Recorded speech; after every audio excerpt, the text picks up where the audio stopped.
Hello once again, welcome to our channel. Sa sulok man ng mundo kayo ngayon, mabuhay po kayo. Nawa ay nasa maayos kayong kalagayan at ligtas sa lahat ng oras at malayo sa anumang uri ng karamdaman.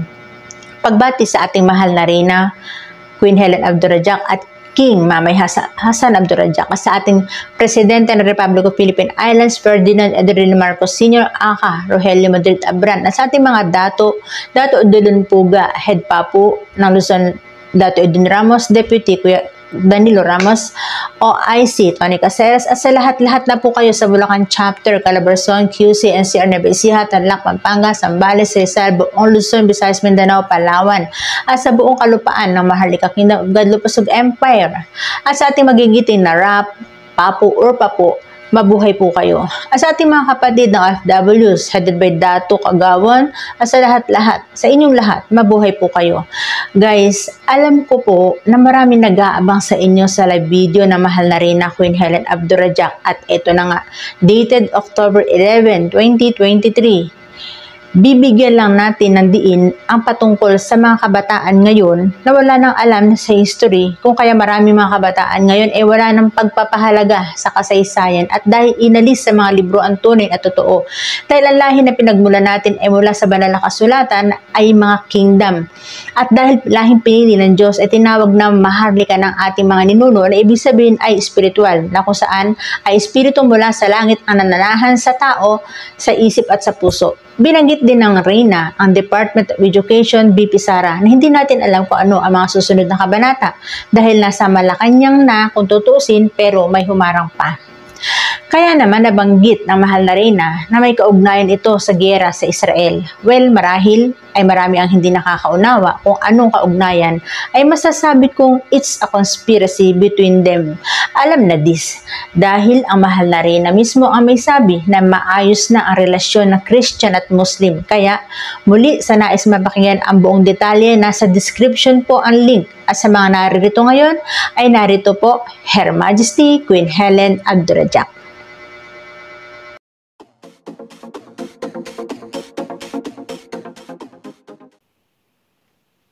Sa panahon natin ng pakibaka, lahat kayo, professors, principals na nandiyan ngayon, Sir Timola, professor ng malaking eskwelahan, Sir Sabayan, alam ninyo, ang mga kabataan ngayon, sobrang naligaw. No, sila yung dapat nakakaalam ng istorya, subalit hindi na nila nakita ang ating tinatawag na tamang proseso o tamang daan na kung saan hinuhubog natin ang kabataan sa magandang asal, sa magandang character. No? Dapat dito talagang mula sa grade 1 o sa kindergarten, gabay na ang mga magulang at ang mga guro.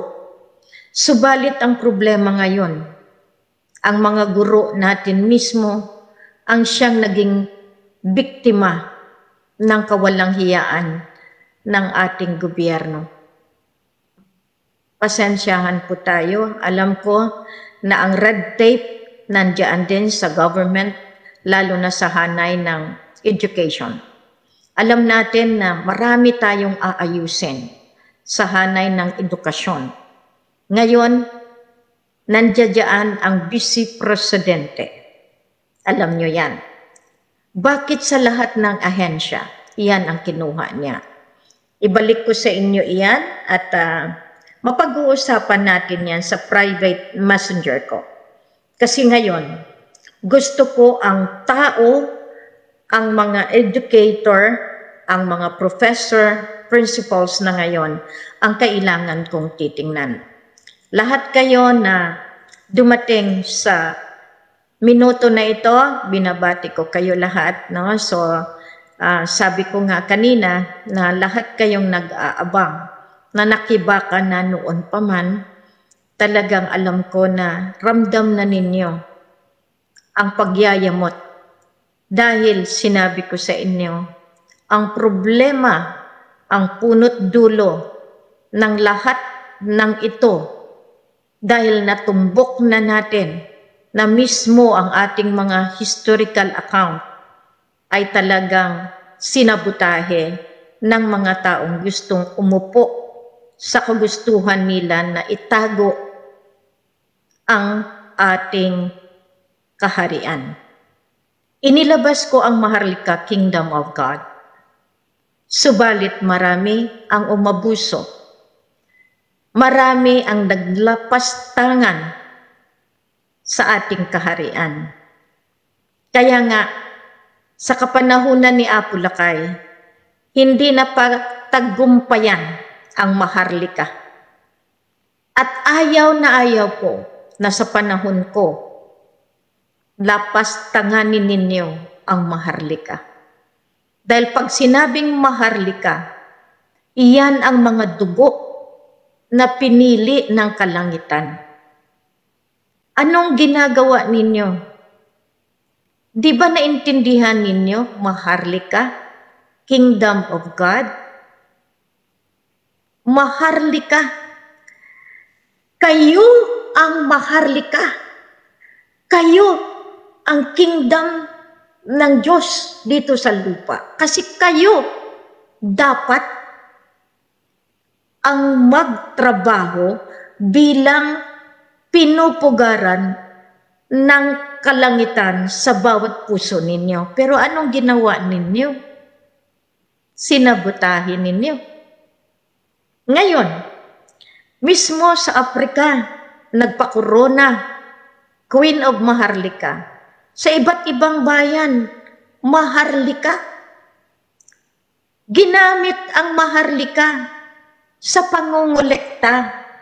Nandyan yung tribal Maharlika, nandyan yung bagong bansang Maharlika Incorporated na hanggang ngayon hindi naglulumbay at kakasuhan ang iba na nagsasalita ng katotohanan. Kasuhan nyo dahil nakalkal ko rin bakit kayo matapang kahit kayo mayabang dahil ang sinasabi ninyo hawak nyo si Bongbong Marcos. Kaya nga bagong Maharlika, BBMI, ginamit nyo yan at kawawa yung aking kapatid dyan na nag-aayos niyan. Alam ninyo, sumpa ang abutin ninyo. Kasi pag hindi kayo natigil, maniwala kayo sa akin o hindi, nang dahil sa inyo, na-delay na naman ang proklamasyon ng Malacanang sa totoong Sultan Sulu.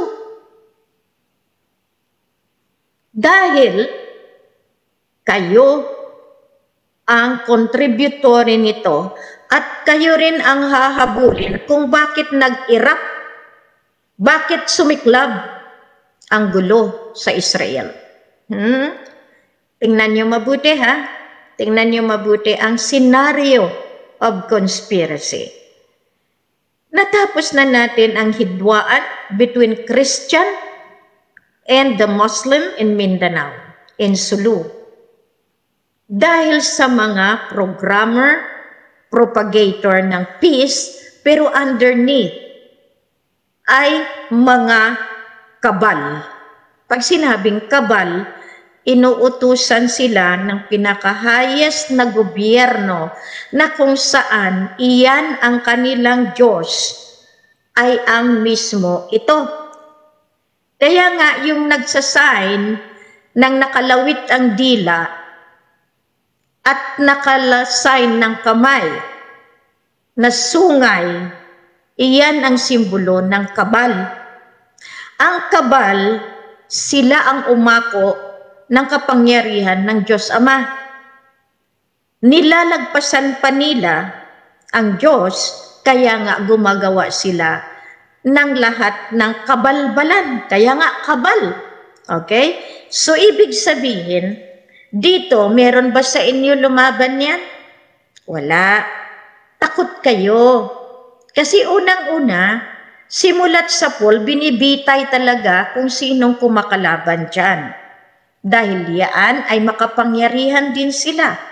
Sila ang nasa dilim at liwanag. Nakita ninyo dalawa ngayon. Nakita ninyo, dilim. Nakita ninyo, puti, liwanag.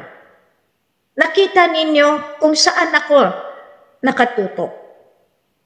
Pero, si Queen pa rin ang pupwede na magbigay ng paraan kung paano mabawi dapat ang mga nasa kadiliman. Pero kung ayaw ninyo sumunod sa liwanag, walang problema. Kaya ngayon natuntun natin bakit matapang ang BBMI.